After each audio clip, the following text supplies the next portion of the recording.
বস্তু এতিয়া উলিয়াব লাগে। এতিয়া ধেমাজিত প্ৰশিক্ষণ লৈ আহিলোঁ 10 দিন। অলপ ডাঙৰকৈ কৰিম। আপুনি কিমান দিনৰ পৰা এই মাছৰুমৰ খেতিটো কৰি আছে? এতিয়া বেছি প্ৰায় 4 মাহত ভৰি দিছে। হয়। মই মানে কি এনেকৈ ইমান বিশেষকৈ জনা নাছিলোঁ। তাৰপৰা এদিন মোবাইলৰ ইউটিউব চালোঁ। ইউটিউব চাই ক'লে গৃহিণীবিলাকেও এনেকৈ কৰিব পাৰে, তেনেকৈ বুলি ক'লত মই আৰম্ভ কৰিলোঁ।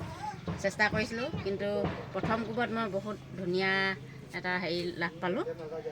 5,000 পইচা টোটেল খৰচ কৰিছোঁ, কৰি মই 18,000 পইচা পাইছোঁ। আপুনি ক'ৰবাত প্ৰশিক্ষণ লৈছেনে? এই মাত্ৰ বেছি দিন হোৱা নাই, 10 দিন, এতিয়া 3 দিন পাৰ হৈছে। মই ধেমাজি DID অফিচত প্ৰশিক্ষণ লৈ আহিছোঁ। এতিয়া সেইটো কাৰণে মই এতিয়া ডাঙৰকৈ অকণমান ফাৰ্মখন বনাম বুলি এম লৈছোঁ। আপুনি ইয়াৰ পৰা স্বাৱলম্বী হৈছে? মই হৈছোঁ। মোৰ 5,000 পৰা 18,000লৈ গৈছে।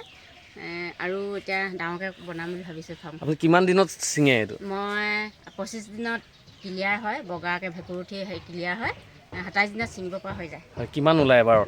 এবাৰত মোৰ এটা চিলিণ্ডাৰত 1 কেজি, 1 কেজিলৈ অলপ ওপৰ তেনেকৈ ওলাইছে। আপোনাৰ জেগাডোখৰ নাম কি এডোখৰ? মোৰ চিমেণ্ট চাপৰি, সন্দিকৈ মিলন গাঁও। ধন্যবাদ বাইদেউ, খুব ধুনীয়া কৰ্ম কৰিছে আপুনি। এয়া আমাৰ এগৰাকী বাইদেউ চিমেণ্ট চাপৰি, খুব ধুনীয়াকৈ মাছৰুমৰ খেতি কৰিছে তেখেতে। হয়, তোলাখিনি আজি ছিঙিলে তেখেতে, খুব ধুনীয়া। গতিকে প্ৰত্যেকগৰাকী গৃহিণীয়ে নিজেই স্বাৱলম্বী হ'ব পাৰে পাৰ্ট টাইম এনেধৰণৰ এটা কৰ্ম কৰি। ধন্যবাদ।